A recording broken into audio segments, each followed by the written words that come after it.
Good morning, students. Today we will continue lesson 9 of EVS. Before I start teaching you the new thing, let us revise.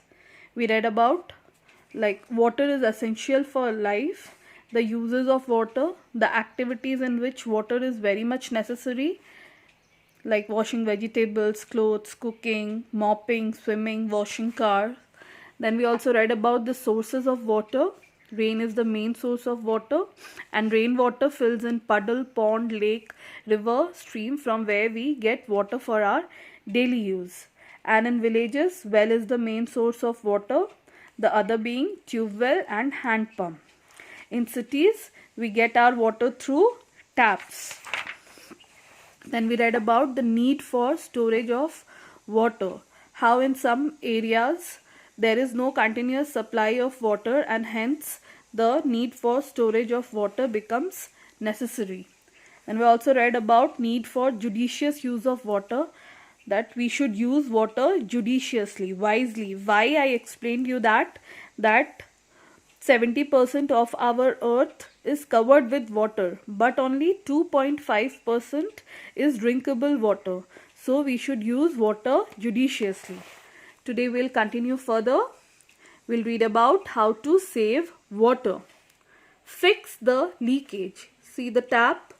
Sometimes what happens, even if we close the faucet tightly, water leaks, or there are some pipes in which there can be cracks. From there also water leaks. So we should fix those leakages. Always use mug to water plants. Never use a pipe to water the plants because it wastes too much of water. Instead, use a mug. Always turn off the faucet tightly after use. When you have used the tap, close the faucet tightly. This is called the faucet, so that no leakage takes place. Use bucket to take bath. You should always take bath with the help of a bucket and mug. Taking bath in a shower, actually it wastes lot of water. So we should take bath only with the help of bucket. Reuse of water in the family. Now, saving of water is very much important. How can we do that? By not wasting it unnecessarily, and the other way is also by reusing it. We must save water wherever it is possible. We can also save water by reusing it. Reusing means use किया हुआ पानी को वापस से use करना. How? There are 3 nice ideas are given. After washing clothes, the waste water can be used to wash car. See, there remains waste water after we have washed the clothes. So how can we reuse that water? In washing the car. That water cannot be used for watering the plants because the detergent has chemical in it. It will harm the plants. So that can be used for washing the car. Water used for washing vegetables and fruits. When mama brings vegetables and fruits from the market, she washes them, no? We can also reuse that water. That water can be reused for watering the plants of our garden. Reuse the aquarium water for cleaning purposes. What is aquarium? We have small tank, no, in our houses in which we keep fishes. So it is also filled with water, and we need to change this water from time to time. So this water can be reused for cleaning purposes.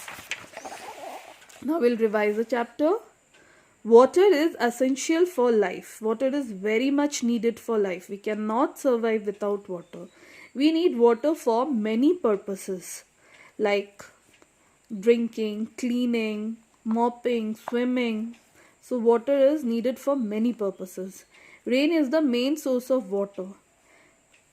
Water is colorless, shapeless, and odorless. Water should be reused wherever possible. We read ideas of reusing the water. So tell your mama and papa how we can reuse the water. So water should be reused water should be reused so that we can save it. I'll send you the exercise of the lesson. This you can do. If you have colors at your home, you can color it. If you don't have, then it's okay, you can leave it. I hope you have understood the chapter. Please read it by yourself. Thank you.